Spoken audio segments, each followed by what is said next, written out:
In yesterday's video where I talked about Israel and Palestine, I spoke of my personal feeling that people that aren't directly affected ought remain serene and calm and yield the floor to people that have personal investment and are closely and directly affected by these issues. That's why I've had a couple of conversations this week from, I suppose you'd have to say, different opposing sides of this very serious matter.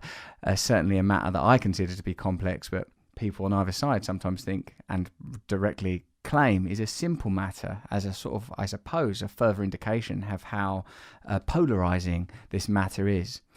The first of the conversations that took place on my podcast, Under the Skin, is with Dr. Gabor Mate, the therapist and writer, physician, and I would say sort of modern day shaman. But furthermore, and significantly with regards to this matter, he is a Holocaust survivor. Many of his family members were killed in the Holocaust.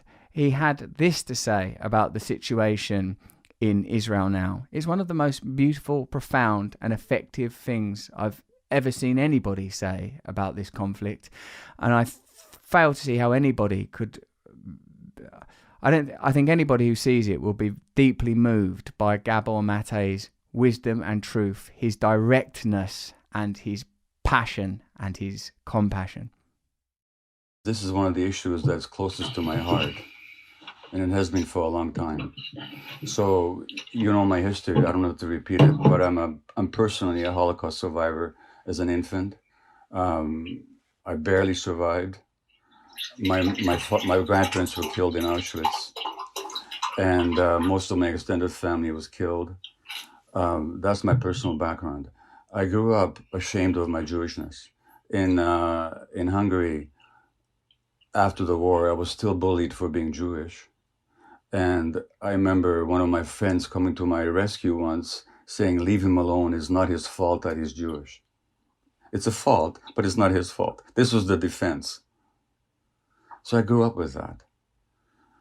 My grandfather, a physician and an author, by the way, who died in Auschwitz, was a good friend of Vladimir Jabotinsky, who was one of the major Zionist leaders and the founder of the party that became Likud, the current government of Israel. So that's my family, and this is my background. In my teenage years in Canada, I became a Zionist. This dream of the Jewish people resurrected in their historical homeland, and the barbed wire of Auschwitz being replaced by the boundaries of a Jewish state with a powerful army. I found it liberating. It was exhilarating to believe in that dream. And I absorbed all that perspective and all that point of view, and I really believed in it. And then I found out that it wasn't exactly like that. That in order to make this Jewish dream a reality, we had to visit a nightmare on the local population. You couldn't, there was a Zionist slogan called a land without a people for a people without a land. But there was no land without a people. There was people living there who'd been living there for hundreds and years or even longer. As a matter of fact, if you want to hear something really interesting, and David Ben-Gurion, who was the first prime minister of Israel, actually subscribed to this. He said this, who are the Palestinians? Because the Jews in Roman times all of them never left Palestine. Many of them stayed there. And some of them, hundreds of years later, converted to Islam. So guess who the Palestinians are? In some ways, they might be descendants of ancient Jews. They are cousins, to say the least, no matter how you look at it. And and there's no way you could have ever created a Jewish state without oppressing and expelling the local population, which is what they did in 1947, beginning in 1947, and first of all with British Empire protection, but they did this. And then in 1948, Jewish Israeli historians, have shown without a doubt that the expulsion of the Palestinians was persistent, it was pervasive, it was cruel, it was murderous, and with deliberate attempt. So that's what's called the Nakba in Arabic, the disaster or the catastrophe. Now in Canada, there's a law that you cannot deny the Holocaust. I don't believe in such laws, by the way. But in Israel, you're not allowed to mention the Nakba, even though it was at the very basis of the foundation of the state. So once I became aware of all this, I was, okay, well, yeah, we created this beautiful dream, but we imposed a nightmare on somebody else. And then I visited the occupied territories, Russell, during the first Intifada. I cried every day for 2 weeks at what I saw. The brutality of the occupation, the petty harassment, the murderousness of it, the burning down of Palestinian or cutting down of Palestinian olive groves, the denial of water rights, the humiliations. And this went on, and it's much worse now than it was then. So this is the background. And it couldn't have been in any other way.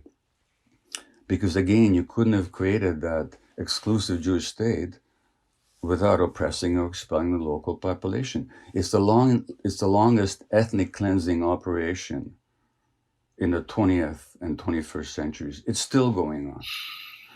And who are these people in Gaza? Now you have to go to Gaza. You have to go there to really appreciate it. It's a small area where there are these multiple hundreds of thousands of people. Who are those people? The direct children or grandchildren of the people that are expressed from Israel, or what is now Israel. Now here's the outrage. And I'd like your Zionist friend in the States to tell me this. I, as a Jew, I could land in Tel Aviv tomorrow and demand citizenship under the law of the right of return. But my Palestinian friend in Vancouver, Hana Kawas, who was born in Jerusalem, can't even visit. Now, if I have the right of return after 2,000 years, if that history is even the way it is, which is itself questionable, but let's assume that it is. If I have the right of return after 2,000 years, how come Hana hasn't got the right to return after 70 years? So what sense does it? No. So who is Gaza? This desperate, blockaded. Let me stop again. Am I talking too long about this? I'm sorry. This is so important to me, and I know so much about it that I don't even know where to stop. No, carry on, Gabor, please. So then you have these miserable people packed into this horrible, people call it the world's largest outdoor prison, which is what it is. Incredible poverty, 50% unemployment. Now Hamas is an Islamic organization that was originally encouraged by Israel and supported by Israel as a counterweight to the secular Palestine Liberation Organization, which Israel didn't want to deal with.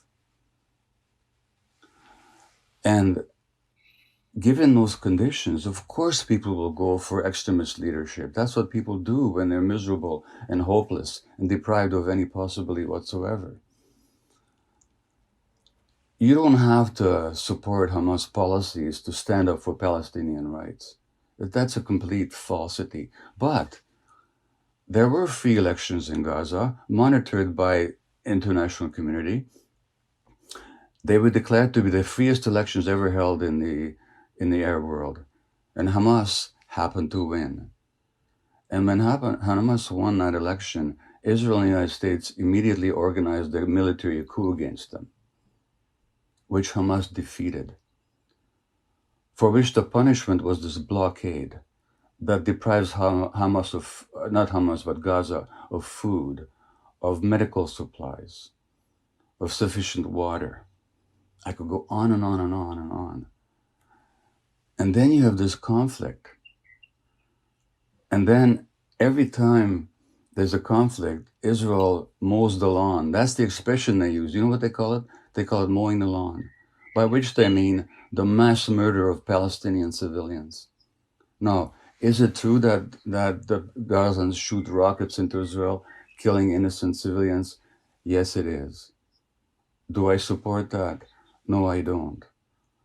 But when it comes to the death of innocent civilians, Israel killed 20,000 Lebanese civilians in 1982 using illegal weapons like cluster bombs in a war that had no justification whatsoever.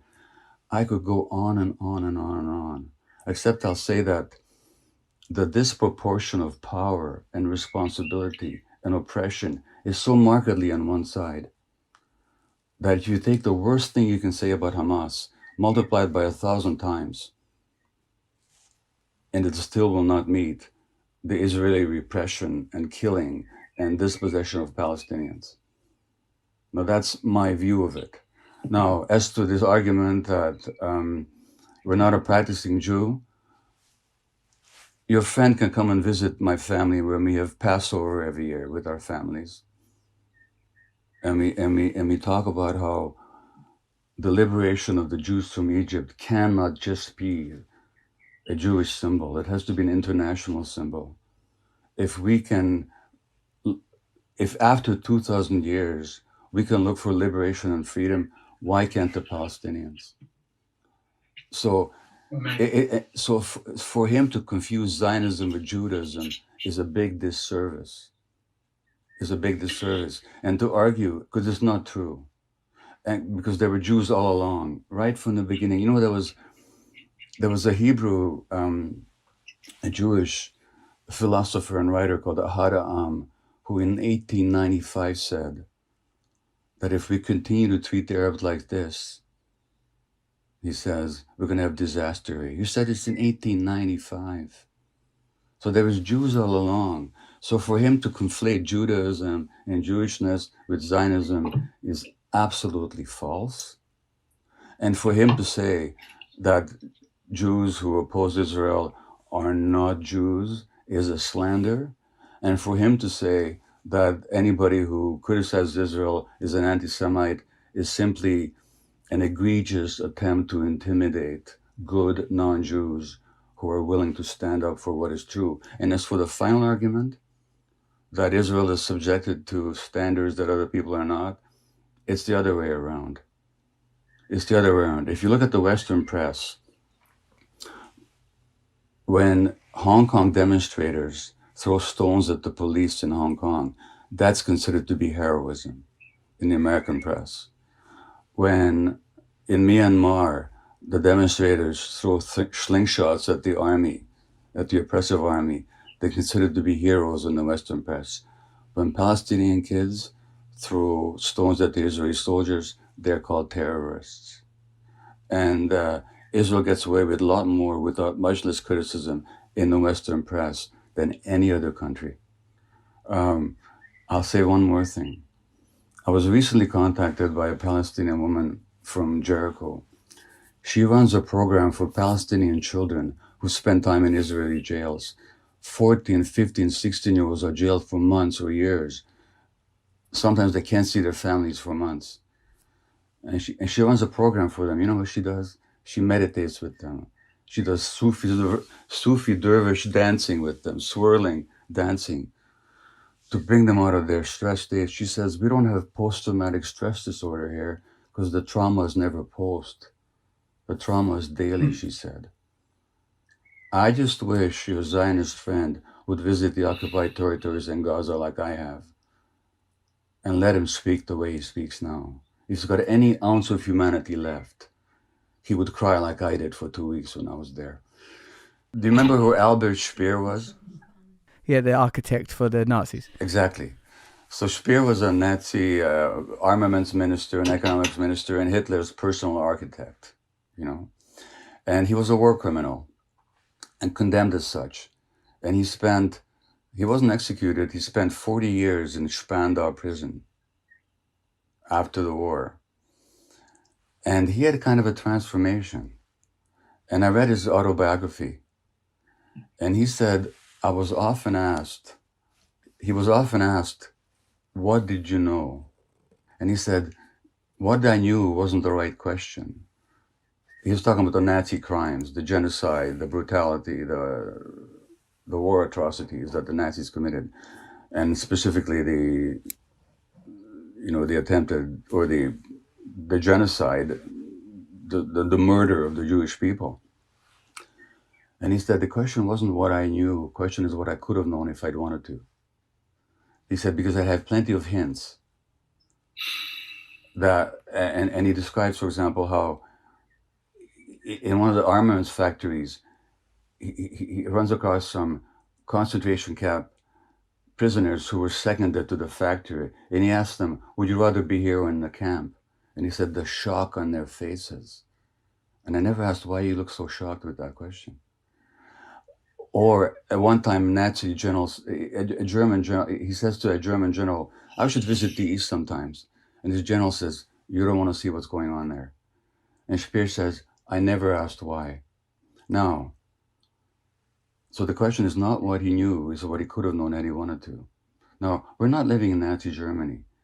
Anybody can go on YouTube and listen to Ilan Pappé, an Israeli historian, totally eloquent on Israeli history, who's living in England now because life became in Israel too difficult for him. Anybody can listen to Norman Finkelstein, a Jewish professor, world expert on Gaza, who was denied tenure at his university because of his public speaking against Israeli policy. You can listen to any number of Israeli Defense Forces soldiers who talk about the brutality that they now regret having committed. You can listen to Israeli pilots who talk about why they refuse to fly over Gaza because of the atrocities they're made to commit. You can get all the information you want.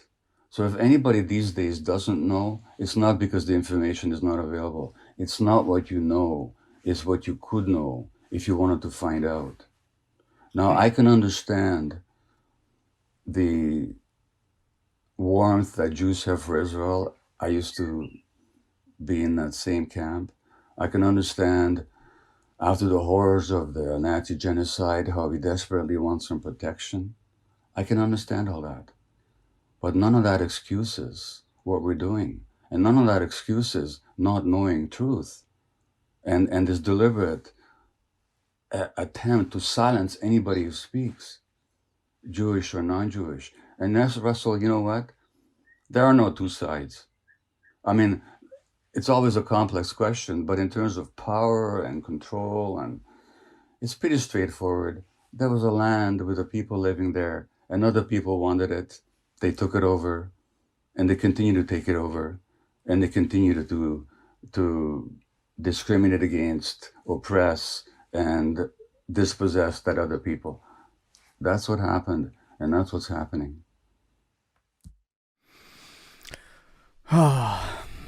Gabor, you magnificent man. And I really wish that non-Jews of goodwill would stand up against the calumny and not be intimidated by this charge of anti-Semitism. I really wish that. And you know what? It's not a question of being pro-Palestinian. I'm not pro-Palestinian.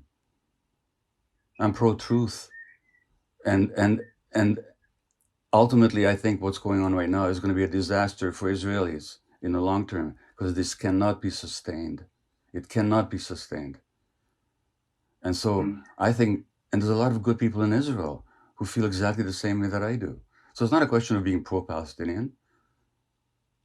It's a question of, are you in favor of justice and liberty and freedom and truth, or are you not? That's an extract of my conversation with Dr. Gabor Mate from my podcast Under the Skin on Luminary. That'll be out on Saturday if you want to listen to it in its entirety. And coming up soon, I have an episode with someone who has a vastly differing opinion on the same matter. Thanks very much.